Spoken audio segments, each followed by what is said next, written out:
আসসালামু আলাইকুম। রমজান মাসকে এফেক্টিভলি কাটাতে হলে এরকম কিছু বই পড়া দরকার। শায়েখ আহমদুল্লাহ গত বছর এই বইটি প্রকাশ করেছেন। তারাবি সালাতে কোরআনের বার্তা।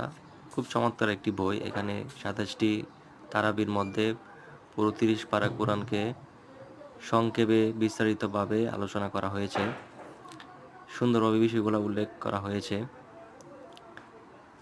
এই বইটা আপনাকে কিভাবে সহযোগিতা করতে পারে? এটার পিছনে সেটা লিখা আছে। আমি তারপরে বলছি। সেটা হলো যে ধরেন বর্তমানে তারাবি চলতেছে, রমজান মাস চলতেছে। তো আপনি ধরেন আজকে হচ্ছে গিয়ে ১৫ নম্বর রোজা গেল, তো ১৬ নম্বর তারাবি। এই তারাবিতে আমরা এটা যদি আগের দিন ১৬তম তারাবিতে যা যা বলা হয়েছে তা যদি পড়ে যাই, তাহলে তেলাওয়াতের সাথে সাথে আমরা ওইটা কল্পনা করতে পারবো। হ্যাঁ, এখানে প্রত্যেকটা পারার মধ্যে ইতিহাস বলা হয়েছে।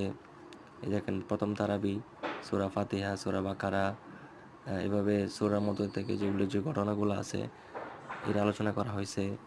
তারপরে সেই প্রথম পারা থেকে আদেশ কি দেওয়া হয়েছে, আল্লাহ তাআলা কি আদেশ করেছেন, কি নিষেধ করেছেন, তারপরে বিধিবিধানগুলা, হালাল হারাম দৃষ্টান্ত, সুসংবাদ কি, দুঃসংবাদ কি, কীভাবে আল্লাহ তাআলা সতর্ক করতেছেন আমাদেরকে, এগুলো উল্লেখ করা হয়েছে।